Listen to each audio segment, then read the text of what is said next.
Yeah, so I think to close it up, I think it's good if you could summarize a bit the process of navigation, change, and transition, and how to get about these things in a practical sense. Yeah, okay. So to summarize, as I said, change is external, it's an event, and transition is our internal adaptation, our psychological adaptation to the change.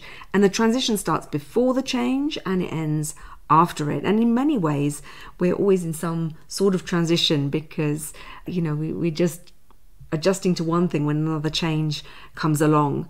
And there's an outer journey, those are the things we do, the choices we make, and there's an inner journey, which is our personal growth, the way we make sense of who we are, our values, purpose, and principles, the principles that actually then enable us to make choices on the outer journey.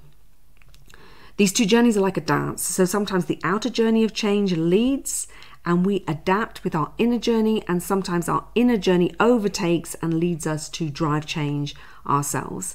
And I think I would say there are three things that are helpful to focus on or to help us along the journey. The first is seeking the inner clarity. So knowing yourself, getting clear on your purpose, your values and your principles. I've done that a lot through coaching. Being coached was a breakthrough for me in gaining that inner clarity. But there are other ways you can do too. I would say it's important to, for example, journal. I mentioned journaling. There are different ways you can start to name these things.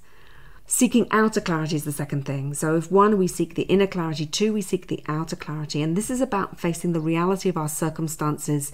Maybe this idea of leadership led. Do I have the right circumstances for me to grow? And making choices, more intentional choices that align with your purpose. Choices that lift this leadership lid or get you out of your comfort zone so you have room to grow. And the third thing that I would say is really important, I've already mentioned it, is to create your own support structure. That can be people. From a people perspective, it can be peers, friends, it can be mentors or sponsors, it can be a coach, it can be people in your team. Create a support structure for yourself that can help you along the way. Another support structure thing for me is the journaling or writing things down.